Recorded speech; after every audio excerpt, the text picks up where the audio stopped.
There's a lot of that. A lot of action, yo. Welcome back. Welcome back. Happy New Year. It's good to see everybody. And if you're here today, you definitely made it. I mean, a lot's going down. Yeah, a lot going down. I mean, salute to everyone that's here. Cheers. Yo, I'm here. K-Max is here. Kaz G. It's Unscripted Nonsense. Back in your face once again, 2018. What's up? I mean, what's been going on with you? It's been so many things going on. So we've been 1 year into the purgatory pit of lack of knowledge. So hence, I'm speaking in parables and circles for a reason, because we said we would never mention anybody by certain people by name. Mm-hmm. But then you know what we're dealing with here. Yeah, dude. I mean. So we're seeing the fallout for the decisions, and like everything has consequence. Right. So this is a special episode because we want to specifically talk about the phenomenon that we all came to know as the Black Panther. The Black Panther, man. T'Challa. What's up, man? Wakanda, man. The thing about this movie, I mean, is amazing. It's a big wave that generated from this movie. Going back before, we weren't privy to, the San Diego Comic-Con footage, and they had released a teaser trailer. Like, okay, the Thor Ragnarok came out in April. I remember waking up like, oh wow, Thor Ragnarok, and it looked crazy. And you had talk. Well, we didn't know he was talking at first. You had talking whole, and I was like, okay, this is dope. Mm-hmm. And afterwards, then you had, maybe like a few weeks later, you had a teaser with Run the Jewels music in the background for Black Panther. Yeah. And you just see the one, by the way, this is going to be spoiler heavy, so we're assuming if you are watching this that you have seen it. If not, we'll pause. Now that's enough. So, when we saw the scene when he was on a bridge in South Korea, and he flipped, we didn't know how he did it, but all we know, he flipped off the hood of a car and landed like a cat on top of the preceding vehicle. Yeah. And that one scene alone, I was like, whoa. This is going to be a spectacle. Yeah, it's not going to just be, Black Panther, doing the jiu-jitsu fighting and some other forms of Brazilian style and capoeira fighting that we saw in Civil War. But this is something else. The tech, and that was just scratching the surface. That was before we got the actual full trailer. And that was with Ulysses Claw, speaking, and yeah. And now, it was just, I knew it was going to be good. I knew too. But I had no idea it'd be a phenomenon like it's become. I didn't know it was going to pick up like this. I didn't know it was going to spread like a wildfire. Like I had mentioned before, I saw all these parties that's being like created for the movie, and I'm like, whoa, all right. Okay, all right. Haven't seen this a lot. I've seen like several parties, after parties for this movie. And then, was the craze starting to hit when people saying they was going to wear dashikis and really show out to this movie. And at first I was like, okay, whatever. People just excited because it's just a black movie or whatever. But nah, man, this wave hit, it crashed. Like, it's major, dude. Like, the movie, after you see the movie, after I saw the movie, I was like, okay, I understand it. You know what I mean? I understand the build-up for this and the anticipation for this movie, because it's definitely worth it. It's really a good look. And, yeah, man, I didn't see this wave coming. I didn't see the hits, but it definitely delivered. I mean, it did more than delivered. It's essentially, it can be called a game changer at this point in time. Yeah. Not just for, comic book movies, but movies in general. Yeah. I mean, you think about the underrepresentation going on, and this is why I get so upset at detractors. Yes, everyone have opinions.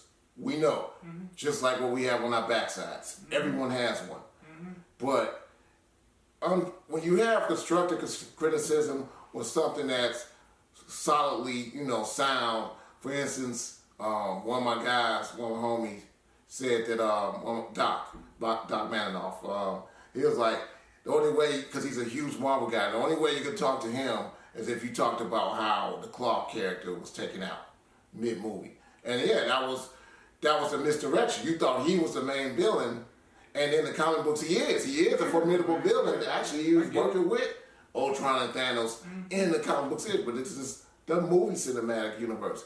If you weren't saying something along those lines, then what the hell are you talking about? First off, getting back to this wave. One, the parties. That's a small thing. Two, why are people getting upset because people wear African garb? At first, I kind of was on that train of thought in a way like, no, don't focus so much on the fashion. It'd be kind of like, costumey. It's not sincere.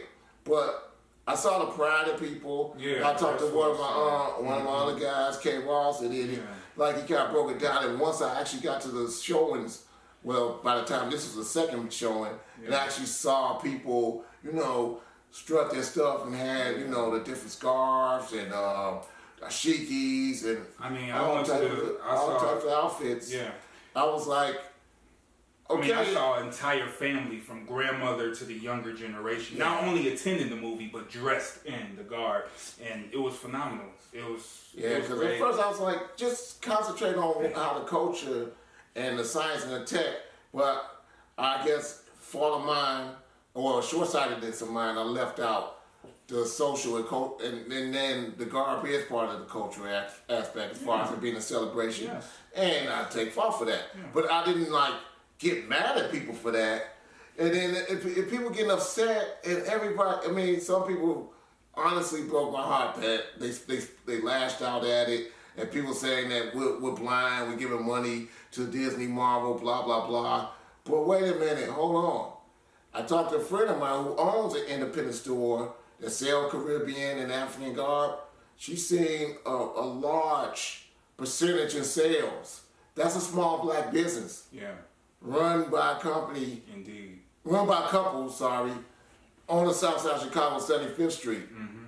And that's just one business. Yeah. That's not the online designers or sellers like Zuva Marketplace and all these sales that came in for this. Yeah. That's a cycle of business. Yeah. I don't understand. That's like how communities prosper. Mm-hmm. So why would you be mad at that? And not only that, it's a comic book movie. So you mean to tell me when Star Trek come out, people dress up as the Trekkies? When Star Wars come out, you sit next to Chewbacca in the theater and stuff like that. This can't be celebrated the same way? Why is that? And I understand other races kind of questioning that, but not from inside the community. Nah, man. It's the enemy within. Nah, man. And why can't? And if you see people doing it, that doesn't mean you have to do it. Yeah. Why can't you just let people be happy? Yeah, just don't be a killjoy. And that's why I had to even say to some people that I know, it's like, why are you complaining about this? Like, why are you such a killjoy? Can we have something? Can we celebrate something? After I seen the movie, like I said before, I was like, okay, this needs to be celebrated. I understand it now. I get it. Yes, let's do that. And I have no problem with that. And like I said, I'm cool with cosplay. Someone was tripping like, why they dressing up like Prince Hakeem from Coming to America to see Black Panther? Why not? Why not? Why don't you know anything? Why don't you have any other African reference besides a movie that's over 30 years old? Exactly. That's a better question. Yeah, that's a very good question. Why is that your only reference? Yeah. Right. Queen of Cat came out with Lupita Nyong'o. Mm-hmm. That came out, 2.5 years ago? Yeah. And at 87th Street here in Chicago at the Studio Grill, before it was finished with construction, they had, they had chess tournaments for the children. Nice. And adults. Nice. They had adult and child fashion show. Nice. And that was all in African garb because if you're not familiar with the movie's about the first female chess player that came from, if I'm not mistaken, Zimbabwe, which is historic in itself because if you know anything about Eastern culture, women are not allowed or not seen to do those type of things. And at the time that she did it, it was historic. So don't talk to me about, what people do and why people do it or how ridiculous it is. Where were you? Did you support Queen and Catelyn? As a matter of fact, I mean, you could say like, oh my God, like I'm not a super corporate guy either. But Disney put that movie out too. Yeah. So, indeed. I mean, I don't see Tyler Perry putting these movies out. Exactly. Silence. And then when Birth of a Nation came out, we all know how that went down. Oh, you can check the numbers. They went and saw Medea. Yeah. They went to see a man dress up like a woman. Yeah, went to see a man. And pretty much borderline cooling out. Yeah. And yeah, they went to go see that. But, not Birth of a Nation because of unfortunate allegations and a callousness of the director. That in itself is tragic. Don't let me minimize that at all. Yeah, don't do that. Right. So, but I mean that means you don't support the story. You don't support. It was basically the manipulation of masses by keeping them controlled by religion and lack of education. Exactly. Sounds similar. But anyway, back to the subject at hand with the Black Panther thing. I mean, the detractors. No, everyone don't have to love it. It don't have to be a fan favorite. But Jesus Christ, I mean, how can you not really even appreciate the art? I mean, the tone was even. That's true. Yeah. The comedic drops weren't overbearing where you were like, oh my God, so bad. Stop. Right. Dude got decapitated. Hey, look, I got blood on my shirt. It wasn't like dumb comedy. It was actually smart and witty. Yeah. And it fit the moment. Yeah. Yeah. So I'm confused at how. And the action was nice. The action was well paced out well. The science and tech. I mean, that was my favorite thing. And usually that's your thing. Science and tech really blew my brain with this one. And Shuri was my favorite character. She still is. I mean, that's my girl. That's the homie now. if Shuri inspired one or two boy or girl to go into math and science and want to be cool and have advancements to help society as a whole. I have no problems with that. That's awesome. No problem. You've done your job. That's awesome. You've done your job. So I can't understand, I mean, how you could sit there and say like, oh, this movie's nothing or the politics are bad. It's so many nuances in it in itself. And You said it was stale.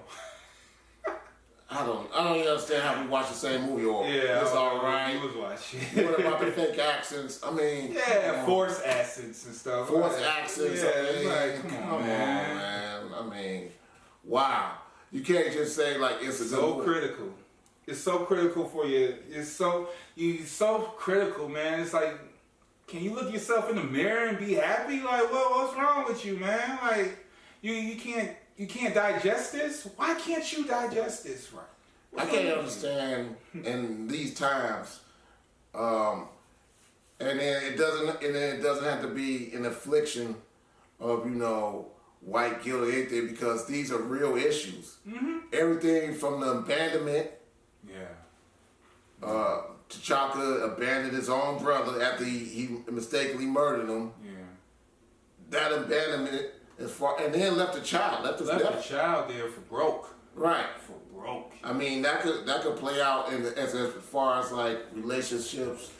Parents, families turning their back on the siblings, right. And definitely family issues. To keep status quo. Yeah.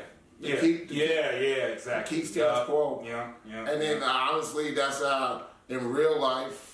That's how some Africans and African blacks. Now let's talk about that. That's the race relations that I wanted to touch on. Yeah, a lot of Africans, they don't really respect the Black Americans because they say we're not from the original land, we're not from there. Or we're descendants of slaves and everybody better. Yeah. I mean, at the end of the day, we still are black. Right. Just like Killmonger said. Exactly. There's 2 billion people that look like us. Right. So. And you guys got all this stuff over here, and we over here suffering. And he been through that experience. He's seen it. So what I'm saying. Yeah. So he wanted to come and change it. just, you know, he went about things the wrong way. But, you know, it's still, which I love Killmonger because I cheer for him, and then it was like, all right, dude, relax. You gotta relax a little bit, chill. But I was telling you, Killmonger, man, he had a hot girl. No, I just kidding. But shout out to Michael B. Jordan because if y'all don't know, he's a big anime fan. He's a comic book fan. He's a video game fan. And, you know, and the design for Killmonger is actually from Vegeta from Dragon Ball. So if you haven't got the Dragon Ball fighting game, it's off the chain. But yeah, he got his design from Vegeta, and that's just dope of how this, you know, the culture still is still moving around, man. That's the dope. Creativity is just dope about it, man. I never would imagine that. And that's the whole thing with, you know, geek culture. Yeah, we talk about, you know, comic books, but it's like it's an acceptance of who you are and acceptance of being who you are, and it encompasses tech, camaraderie, all types of things that help society move in different directions. And we're not, it's competitiveness and everything in any parts of society, but everyone get geek culture. It's I want to like destroy the myth that comic books is just children's something to laugh at, or you say comic book that means jokes. No, it does not. A lot of if you could go back to earlier episodes on YouTube, Unscripted Nonsense, go back to earlier episodes, and we talked about how a lot of the comic books is just like any other piece of art. It's just a way to convey a social story, or convey some feelings or thought processes. It's just in an animated form. Mm-hmm. By no stretch of that, I mean, you cannot tell me you can watch Black Panther and think that it's all jokes. No. There's a lot of things in there. Nah.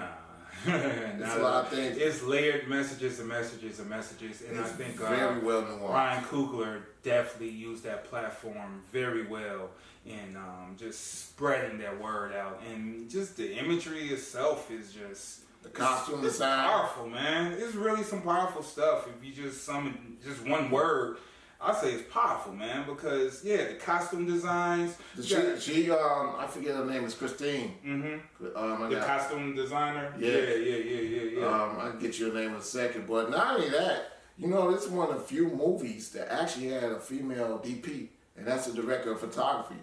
So that's not real common in Hollywood.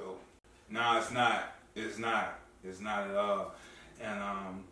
And speaking about the women, I mean, the women has a very powerful presence in this movie as well. I mean, Black Panther is just, you know, the catalyst, but the world, everything is about, he's surrounded by a lot of powerful women. His sister, Shuri, top scientist, and his security, what's her name? Okoye. Yeah. Okoye and Nadora Malak. Yeah. Which is actually modeled after a real tribal security force. I mean, they didn't just pull this out of the ass and just say, would it be politically correct? So all you PC police people know it wasn't a politically correct thing to make it PC and include everybody because it wasn't what you thought it should be. But no, they're actually all female-led security teams in that vein, and that was that's why the red was a part of their costume design. Nice. And Rufy Carter is a costume designer. Okay. So cool. Aside from that, it's just that, and then as far as let me tell you something. Okay, yes, Black Panther was written by two, I don't know, it's Kirby? I guess Jack Kirby, yeah, Jack Kirby and Stan Lee. Yeah. But it came out in the same year, 1966, which they kind of gave a dual shout out. One, they started a movie out of Oakland, where Ryan Coogler is from, and it is a home and the birthplace of the Black Panthers. Right. So, I mean, they paid a lot of homage to real life things. Yeah. And as far as the screenplay, it was written by Ryan Coogler and Joe Robert Cole. Mm-hmm. Joe Robert Cole is, how can I say, a graduate of the Marvel screenwriting program. Essentially, they take people who aspire to be screenwriters and they give them projects. this was his first project. Salute. And he had not read the comic books before he got in the program. So don't think like, oh my God, I gotta know everything here and absorb everything by osmosis. No, you can actually just be talented and you can still write and then refer the source material and still write an awesome product. Yeah. So don't mistake it at all. Comic books does not mean jokes and stuff. It's a lot of things. No, it's what you looking for jokes and stuff. Look at your Scooby-Doo and Archie, man. You good, man. Scooby-Doo and Archie. But Teen Titans on Cartoon Network. Teen Titans on Cartoon Network. You want some jokes? I heard fans don't like. I heard fans don't like that. Wow. Yeah. And after I picked up the issue, I was like, oh, I see why. Right. You're doing some real stuff in here. All right. So, yeah, if you're looking for jokes and all that, man, just go ahead and do that. But get the Archies and stuff. But, man, this is real. It's real narratives with this stuff, man. And, yeah, you can be a writer. You don't have to know the knowledge. But, I mean, you know, it's here. It's here. It's here for you. Right now, you can go to the comic book store. And what I did not know until, this year, that Marvel actually put out actual prelude books. This is a prelude where they give you backstories. It dates all the way back to 2008 with Iron Man. And actually, this didn't just come out of the sky either. This movie's been planned since 2008, 2009, because if you watch Iron Man 2, when Nick Fury was talking to Iron Man or Tony Stark, Wakanda was referenced in the map. Exactly. So Kevin Feige been wanting to do this movie for years. Yeah. So you could get this. It's a prelude book. And honestly, Marvel actually had one for every for most of the recent ones. They had one for Spider-Man, which I did not know, and Guardians too. So it's casual reading. It's not much reading. You can go out and see it and not have any backstory, but it just enhanced the experience. For instance, in the post-credit scene, if you go back, you can actually see. Where's it at? Can't find it now. This. This is also the Avengers Infinity War prelude, which, by the way, is not the Black Panther sequel, but Black Panther is in it. He's in it. And they're in Wakanda. They're going to be in Wakanda, and you're going to see everyone in Baku, everybody. Yeah, everyone that was fight. Yeah. They get ready to fight. But you get the backstory on how Shuri's son's Tony Stark is not being very competent with the tech, and how he helps the Winter Soldier help use an algorithm to just strategically clear his mind. Because if you don't have a backstory, he was Winter Soldier. He's programmed by Foreign Force Hydra as an assassin, and they had code words that pretty much set him off to do terrible things. Yeah. So that's enough backstory on him. So he wanted to get rid of that, and Shuri was the one that said, like, I could create an algorithm to scan his brain and erase that. Can you imagine that to strategically and intricately release memories from the brain? And that's the kind of tech they're talking about. Yeah. And she's son Stark, because she said she won't be as messy as Stark was with the Ultron program. Because I'm smarter than him. So that was Shuri. that was with Shuri. And that's where the joke came from when Everett Ross in the movie, they brought him in and said, oh boy, another broken white boy to work on. That was a joke. People thought like, oh, somebody said she meant somebody else. I'm like, no, she already had Winter Soldier there. Yeah, so she's working on him now. Right. Yeah. So the whole idea with the nanites, kinetic energy, and actually...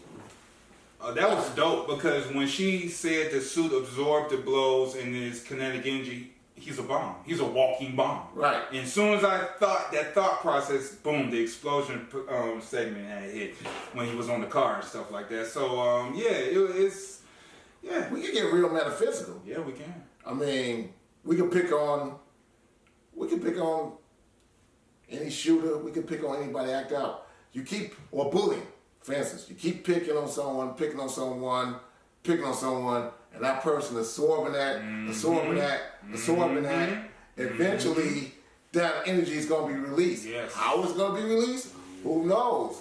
Mass shootings. Maybe.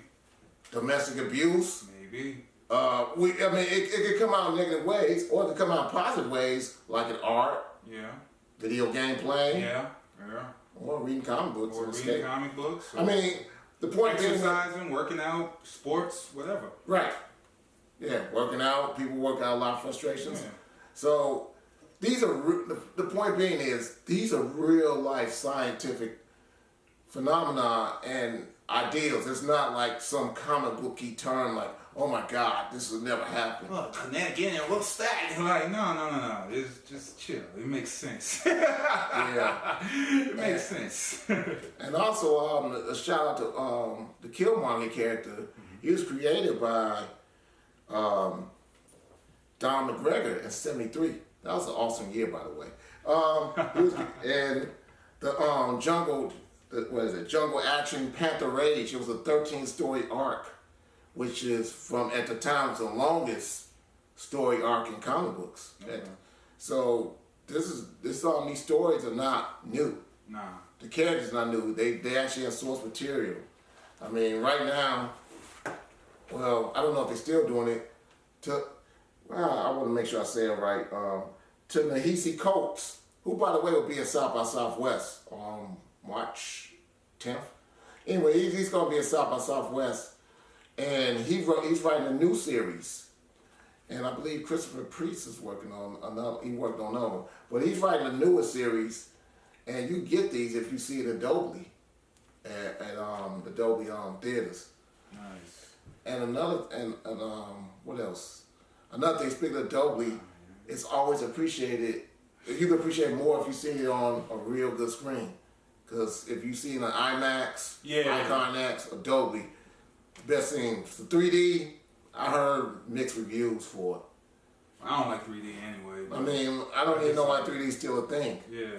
You know, like, I mean, certain movies, I could say the Guardians movies and stuff like that, certain movies that film in 3D and like really translate well, but it's movies like this, see it on a nice screen. Yeah, I just want to see it nice. With awesome sounds. Yeah.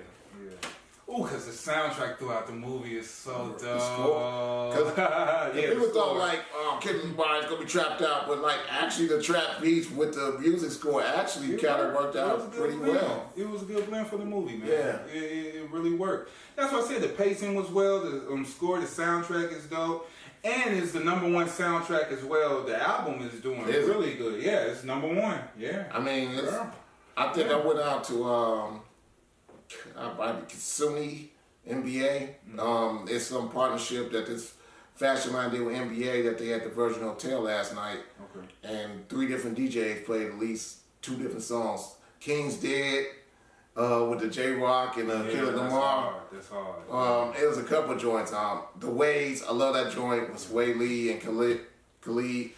But, I mean, we go on about that, and it's just crazy. I mean, even from a marketing standpoint, the whole thing with the Lexus. Lexus sponsored, since the auto show was here in Chicago, Lexus sponsored a screening at the Icon Theater. And they had this special issue featuring Lexus. Nice. So that's a partnership with Lexus and Marvel. Yeah. Iron Man, although you see Audi's all in it, and Spider-Man, true. They never had any kind of crossover like this. They went all out with this movie, man. I mean, the first movie to have the soundtrack by a popular, rapper or whatever. Artist, right. Yeah, and then the endorsements and stuff like that. And this is a good book too. I read some of it, man. It's really interesting, really good. So it's not just here's some promo stuff to hand out. No, it's good content, So yeah, and this is a first for all this stuff, man. And I think this is going to cause a big wave as well. I mean, we've seen a lot of people complain about slavery movies. A lot of people complain about, the old time, movies and stuff where make us look. I'm tired of seeing that. So I rather see us in royalty and power positions and kings and queens. I think with this movie it's going to cause some more waves, because I actually heard that Ryan Coogler and Michael B. Jordan is working on another African movie where it's about kings and queens and royalty and stuff like that as well. Yeah, I'm ready for these type of movies. I've been ready for these movies.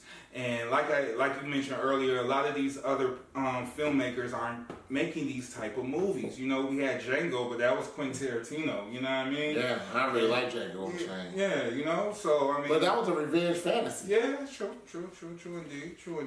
indeed. But you know, we don't be at the helm controlling and making these movies like that. And it's some real ballsy things for Ryan to make this movie, and it opened the door. It's going to cause a wave. So I'm geeked, man. I appreciate this movie. I love it. And I'm ready for some more stuff. I'm ready for Infinity War. I'm ready for Black Panther 2 whenever it come out. And I'm good, man. I think we're at least 3 years out before we see a sequel, like 2021 at the earliest. It's all good. I got time. Yeah. So I mean, the lineup right now is crazy.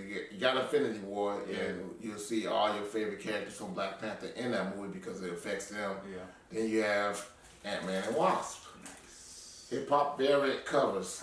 So you got Ant-Man and Wasp, and they're coming out in July, and after that you have Captain Marvel. Right. Which, by the way, there may be a slight Easter egg when they mentioned Everett Ross, who was one of the few white actors that was part of the main cast. Right.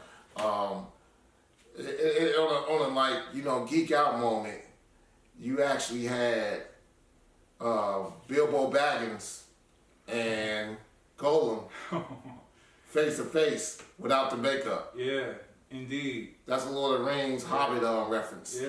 Indeed. So yeah, Martin Freeman, Andy Serkis. Andy Serkis killed his claw. Oh yeah, he did a very good job. And he made it rain. Yeah, he made it rain. I made it rain. Made it rain.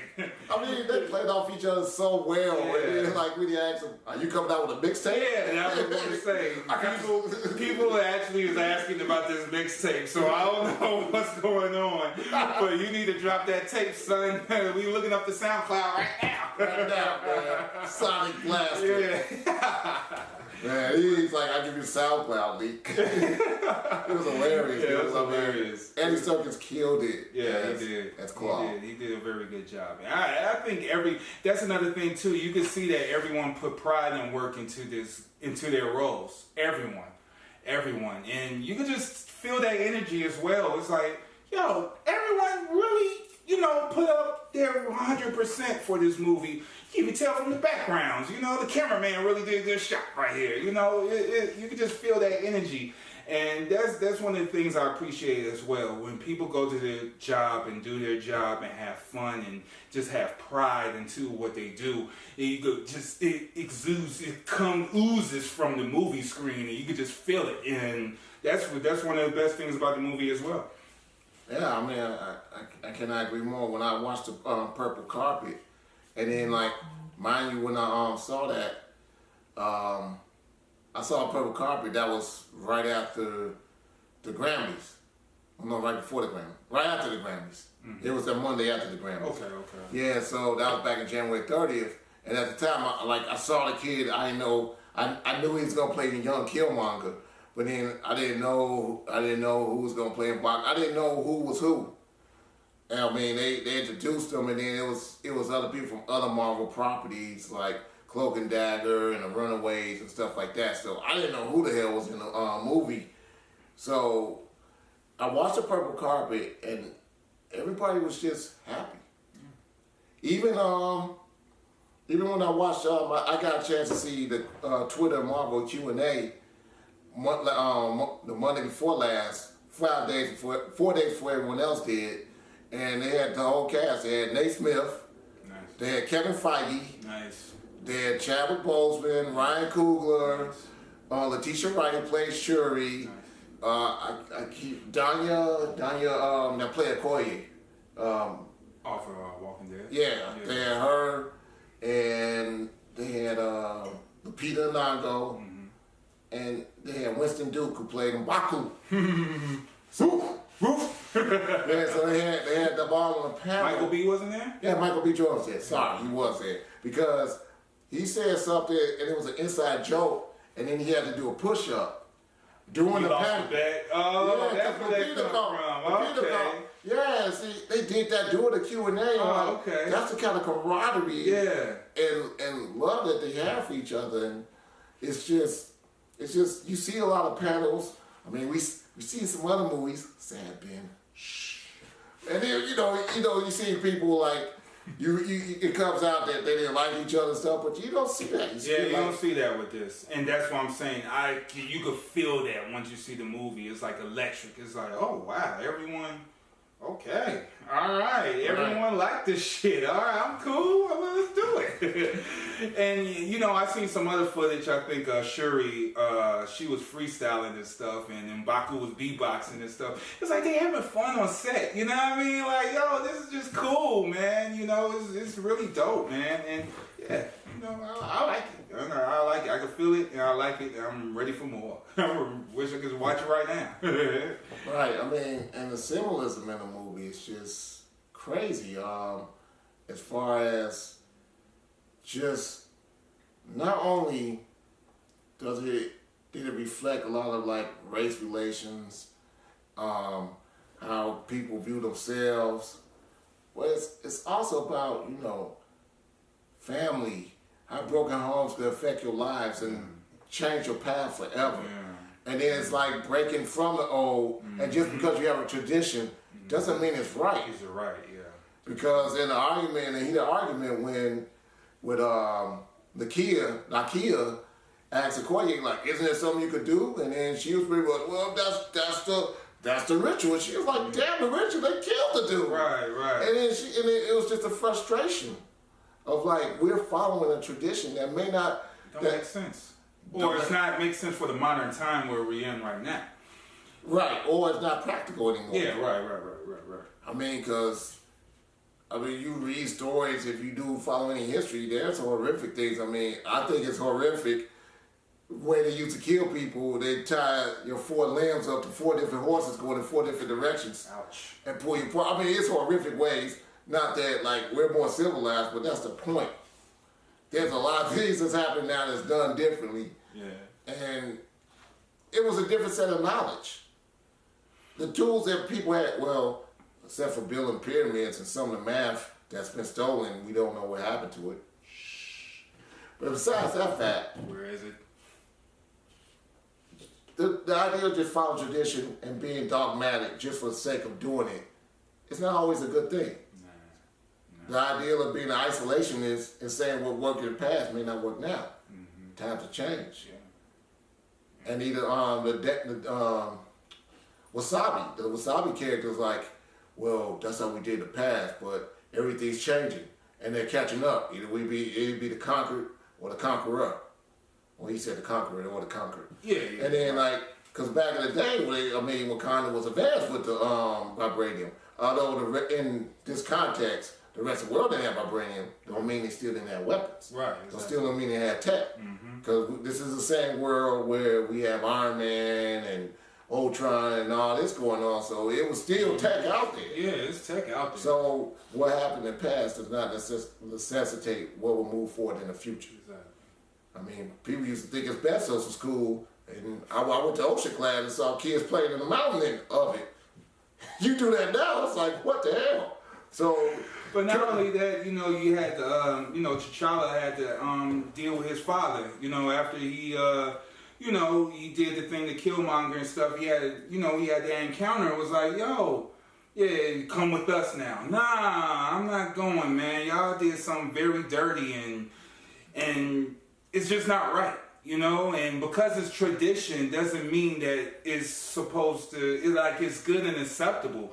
I'm not with that, and I'm my own person, and he went his own way. And that was very dope and powerful too, because, he honored his father, you know what I'm saying? And he really looked up to him. But once he found that bit of information, it changed everything. And yeah, you got to do what you got to do, because the old way is not always the best way. I tell that to anybody. Right. It can be reflective even in modern times. I had an argument with a guy who pretty much tried to browbeat me for being a Bernie fan and not kowtowing to Hillary, and saying that he actually said these words, that Bernie had no right to run because he wasn't a Democrat. And I was like, so why couldn't he just run in the party? Because why didn't he run independent?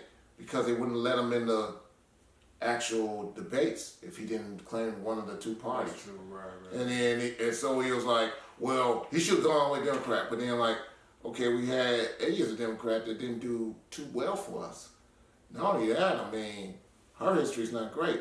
Point being is, he was dogmatic in his belief that because we were both, you know, who we are, we should have just automatically just gone with that party. Go with the flow, and not say like, wait a minute, step back. Let's question this. Do some quantitative thinking.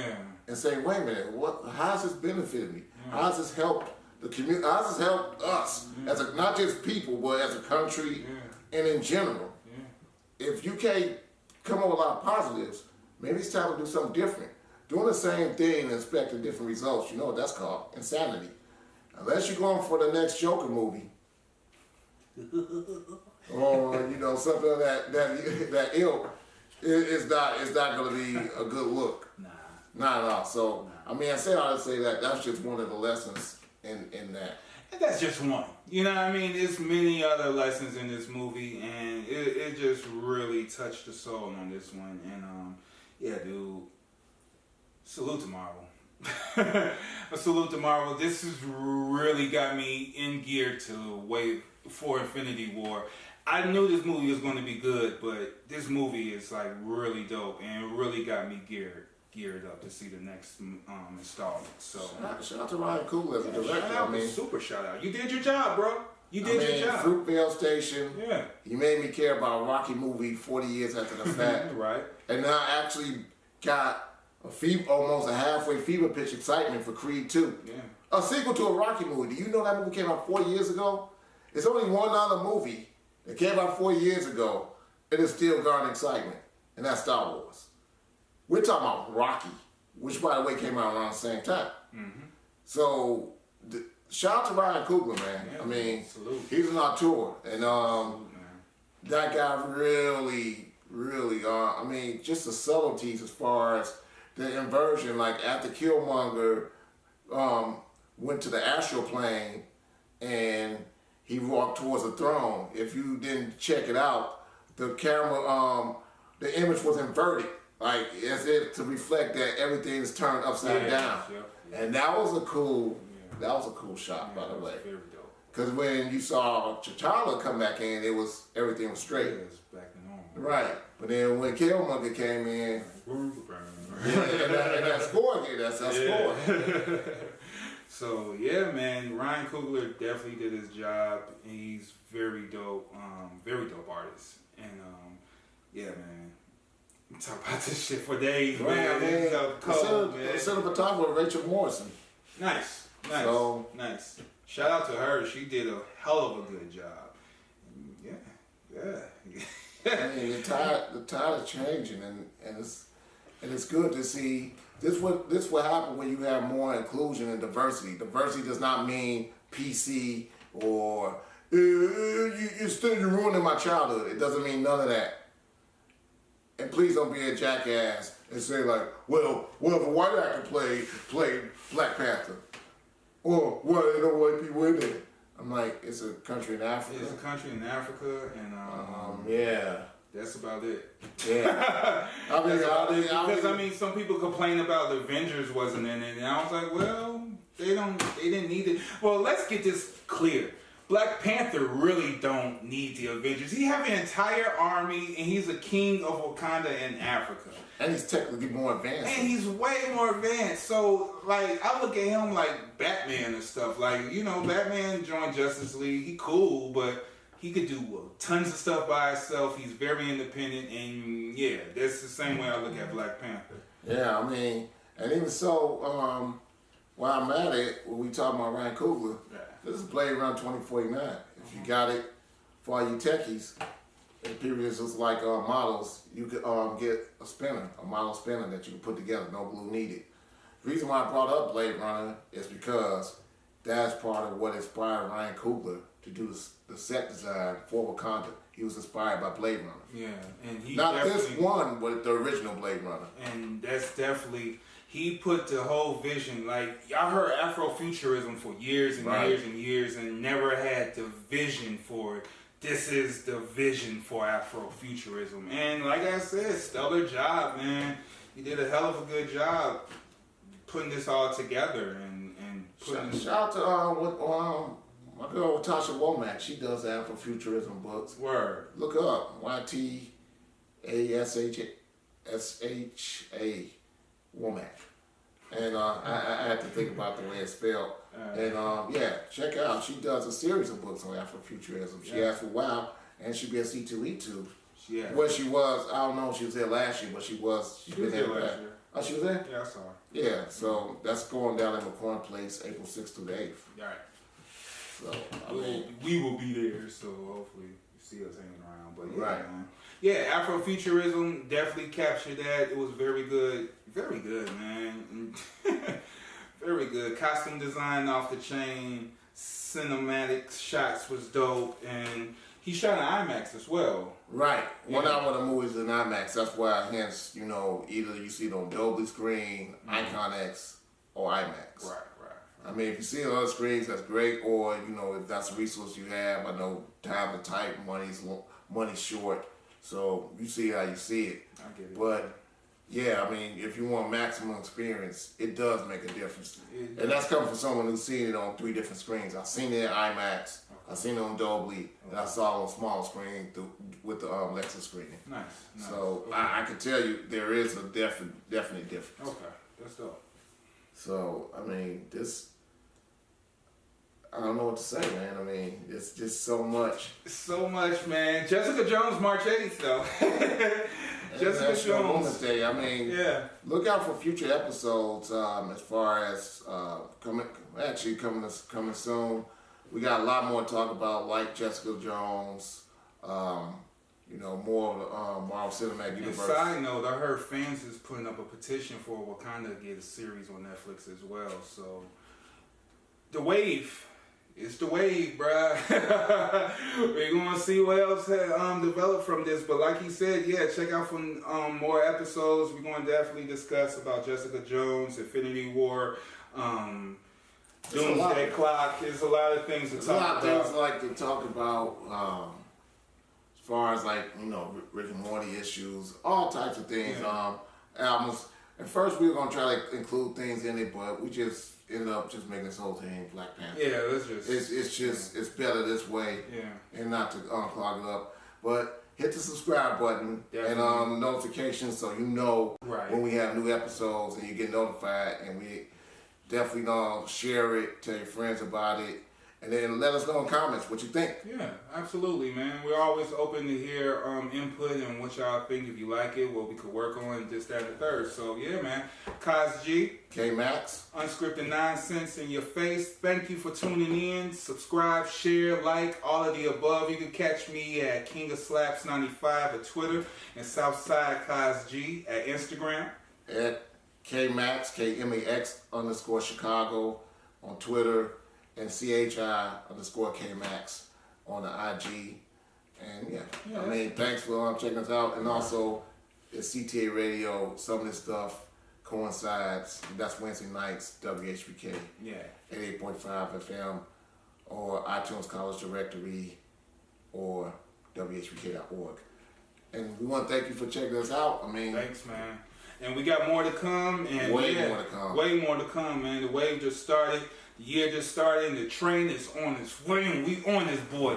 We out here, man. So, yeah, man. Peace to everybody. Shout outs to First Aid Comics. We good. Peace.